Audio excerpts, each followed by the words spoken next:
Good evening, everyone. Happy Sunday. Welcome to the magnificent Tottenham Hotspur Stadium. Look at this place. It's absolutely mental. And it's also the site of Norwich City's 3-0 defeat here to Tottenham Hotspur, a Tottenham team who, if I'm brutally honest, probably didn't have to get out of second gear, I think, to win this evening. Yeah. We'll never really know because Norwich didn't take the chances that they had to maybe have brought Tottenham a bit more out of their shell and force the issue a bit more for them. Because in actual fact, you could break it down. Everyone was kind of a bit more upbeat than I was expecting. And that's probably because to them, in terms of the people around the club, I suppose, it kind of went how they wanted to, really, especially Dean Smith. He played a 3-5-2. Which was a surprise. Changed the personnel. He wanted Norwich to be more secure, essentially, defensively, because Spurs play quite narrow, which is quite a good observation. But also wanted to play two up front so that Norwich carried their own goal threat and kept Spurs honest. And in those regards, it worked because Norwich did create some really good chances. They created the first really big chance of the game. Nicely worked from Pierre Malou and Adam Eder, who'd ran on beyond and then put a lovely cut back in. Teemu Pukki, 12 yards out on his right foot. It was a relatively easy low save for Hugo Lloris. And that is at this level is a chance you really do have to. If you created that chance, you have to take it at this level. And they didn't.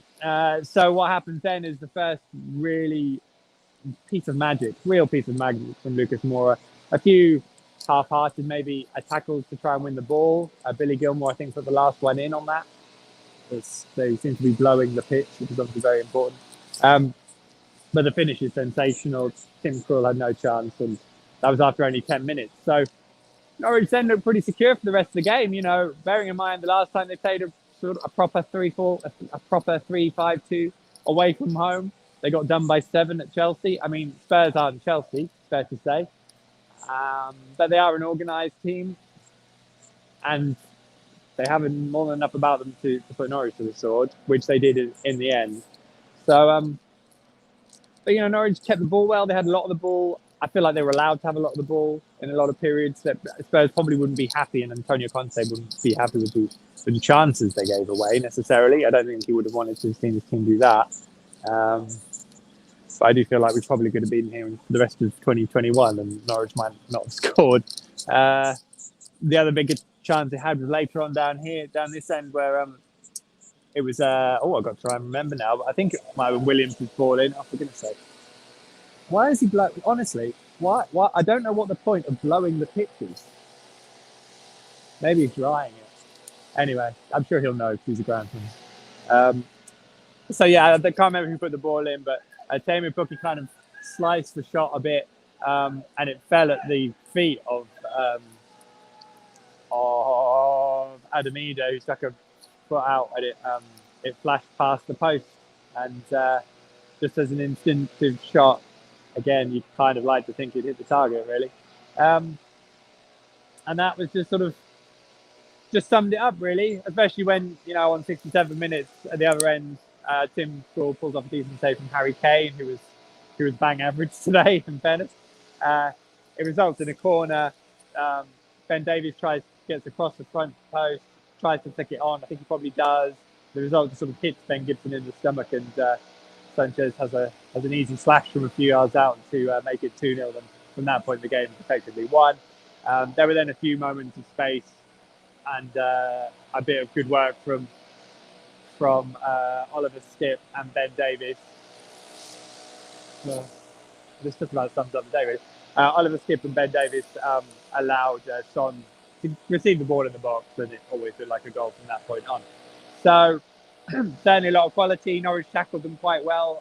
It's probably hard to tell how shackled Spurs were. Having watched the Brentford game, I thought Spurs were better against Brentford and put them under a lot more pressure. And also Brentford were a lot more open, even though Norwich have ended up coming away with a heavier defeat.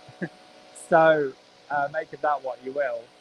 Um, Probably just a bit symptomatic of the situation Norwich are in. Of course, it's a bit desperate. They just do not score enough goals.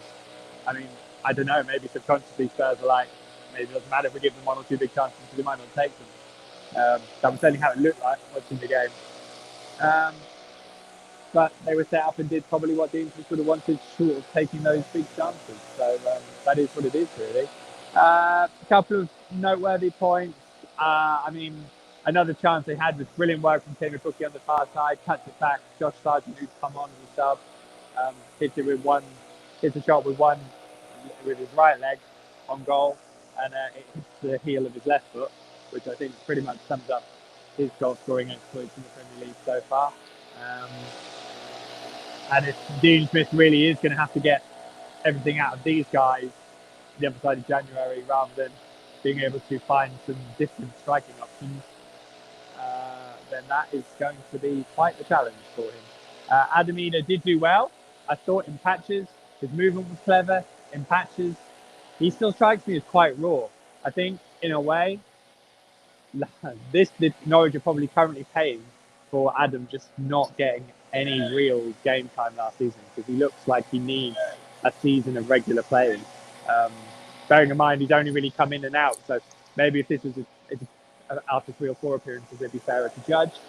But it just seems like he hasn't ever had a rhythm, and that's probably costing him at the moment. It looks a bit raw, and if you're going to rely on him as kind of a joint second choice striker, really, in terms of level pegging with Josh Sargent, then that is tricky. But he did get a start, and it was nice to see him get that. And I wouldn't really begrudge the fact he got the start, because I thought he did some nice things, and you've got to give him a go, haven't you? The other changes, we had Andrew on with Bamidelli as the third centre back, and I thought he did well. You just wouldn't think he was as young as he was. Maybe a couple of times he played the ball back to Grant Hanley when he maybe wanted to move the ball further forward, but I'd have to watch the goals back again in terms of his defending in those situations. But I thought he did pretty well in a role that he's played for Ireland, so that probably helped that he played that a little bit. Brandon Williams kept his position on the right flank, on the left flank. He was the left wing back. Saw a few people raise eyebrows about that, because Dean Smith said he wanted natural left at Newcastle. I think you have to be aware that comment was really because Newcastle had 10 men and Norwich needed to stretch them out and have more natural balance, rather than Brandon naturally coming inside against 10 men. I think from the start here, he quite clearly prefers Brandon Williams as a starting option at the moment, and that was why he got the gig again today. So I don't think that was a big surprise, but just in case you were wondering, I think that comment about having natural left side balance was more for the 10 men situation than just a general rule, because Brandon's ahead of him. And I said Adam started. Pierre Lesmelu came in the middle as well. Lucas Rupp didn't play today, which was a tactical selection. And I thought Pierre did well. There's quite a bit in him that I like. But whether the midfield is a entirely good structure, I'm not sure. I'm not sure whether they've got more in them, whether there's more they can get out of it. That's probably one question mark. How much of it is a limiting factor, or is it what Norwich have to play with? And I think I'm judging Billy Gilmour harshly, probably all season, because I know the hype that's involved around him. I know that Chelsea fans and Scotland fans think he's the best footballer ever, and other people think he's just this incredibly talented footballer. And he has got so much going for him.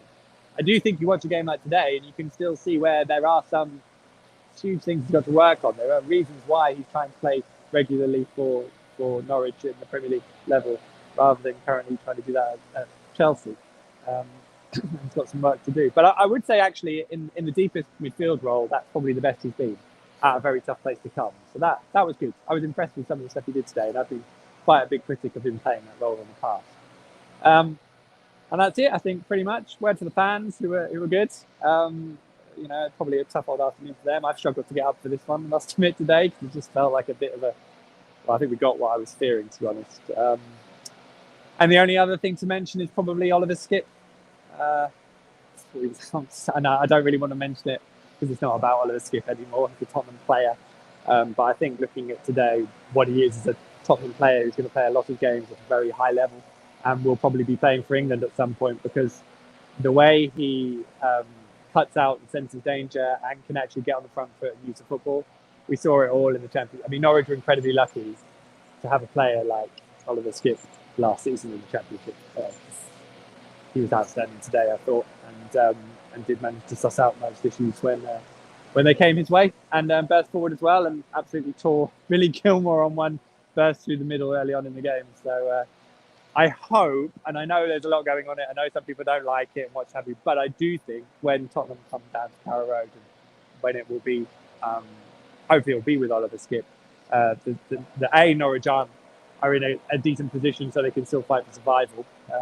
And then B, there is an opportune moment during the afternoon, not necessarily during the game, where Norwich fans get to thank Oliver Skipp for his remarkable efforts last season. Because that's why we're all being able to be here right now, playing in this magnificent stadium, albeit getting done through it. So there we go. We move on. Dean Smith's unbeaten reign as unbeaten start as Norwich manager, and Norwich's 4-game unbeaten run is over.